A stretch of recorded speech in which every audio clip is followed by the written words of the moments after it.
Good morning, everyone. Welcome to Fatima as well. Thank you for liking. Thank you for sharing. Thank you for subscribing. Most important, thank you for talking back at me. Fatima as well basically is about families, all the happening instances, marriages, how to make your marriage work, how to have sustainability in your marriage. My name is simply Fatima Mohammed Bashir. I am the popular face behind Fatima as well. Today, I will be talking about a very important topic, one that resonates to me and resonates to a lot of other women. So I would want to tag this with defining marital standards for modern women.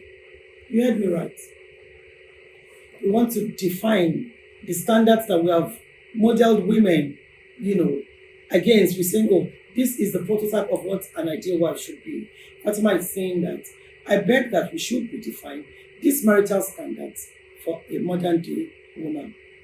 And so I'll be taking it from this angle. I'll be talking about the generational expectations in marriage. Many men will idealize and idolize their mothers as the role model for a perfect marriage. You hear men say, do you know what my mother went through? Do you have an idea how my father used to treat my mother? And they will say it with so much pride. Like what their fathers did to their mothers is justifiable. We have a lot of mothers today who are living with cancer, depression, so many horrible ailments because they have taught them to bottle in a lot of things. They say don't speak up. So she continually dies in silence because as a good wife, she is meant to maintain this standard. While it is well intentioned, often it has led to a life of silent frustrations, loneliness, and sometimes very horrible health issues like I just talked about. And so today I'm asking you, are these standards still very healthy for marriages today? Fatima's response is no. Let me tell you the sort of mother that they have fashioned us to be like the modern day wife. The modern day wife is the mother who goes out and look for food. Sometimes these fathers don't really work. The mothers do all the extra hard work. They sit down. And then fathers will bring in multiple wives into the house. The mothers are expected to just take the wives without talking, wash the wives' clothes. If I make the beds for girlfriends, for their husbands, because for them, I have to sit down and tolerate all these things because of my children. And so it is common for the man to say that you cannot talk to me anyhow. My mother puts her head down when my father is talking. As if it is a wife's duty to endure endless sacrifice.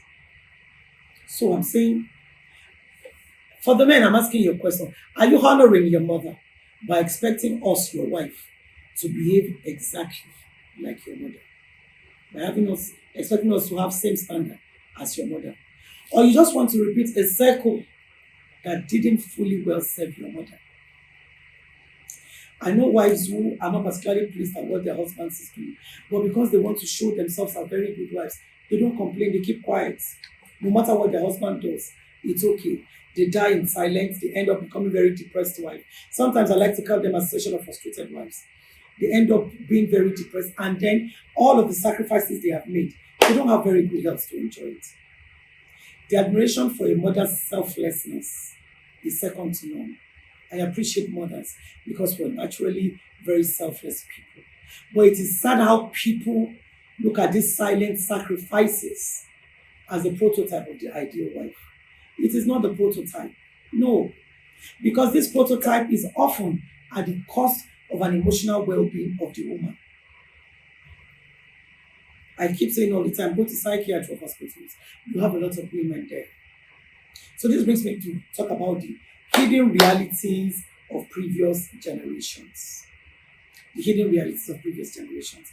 Previous generations have, tolerated a lot of things. So when you look closer, many mothers of past generations, they faced very deep emotional struggles. They were told that a good wife tolerates everything, but many paid a heavy price, a huge price for their tolerance and their silence. Their health issues, loneliness, these were part of the hidden costs that they paid. So how does endurance and silence become valued for your emotional health? That's why when you see couples when they travel abroad, you see the man say, when she was in Nigeria, she was submissive, now she has come abroad, she has a voice now. You know why? She was dying daily in silence. So she got to a community where she could lend her voice, so she spoke up. Your wife never really changed. Your wife just got her freedom. Were these marriages genuinely happy, or were the women simply expected to serve and survive within them? They were not happy. They were not. They were not happy at all. Today, many women want something different. I am one of those who want something different. And I know a lot of my sisters who actually want something different. As a Muslim woman, the Holy Quran has told us that when you marry, have your deen is fulfilled. And all we want is for our deen not just to be fulfilled, but for us to end up in Jannah. But you know that what you do in marriage is going to help you. Everybody wants a relationship built on respect and support. They don't want to silently endure anything. Yet, when a woman expresses herself, when the need be, they are often seen as very demanding or lacking humility. But why should respect and mutual care be seen as asking too much questions? It is sad how we intend to downplay the importance of respect and emotional health in today's relationship.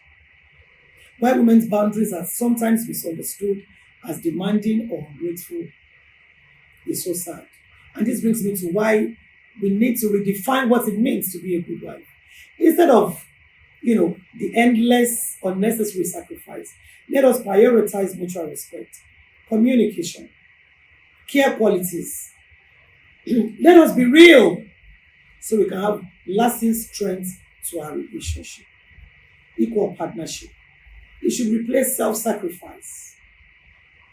My husband should not see me as somebody who is in competition with him. I am his wife. He is my head, my crown, the absolute Lord of my life. Small letter G, God. So there's no place for competition. We're not in competition. I am just complimenting his efforts. Self-sacrifice and equal partnership is a strong virtue of a strong marriage. That shift that we're talking about, it would benefit both partners.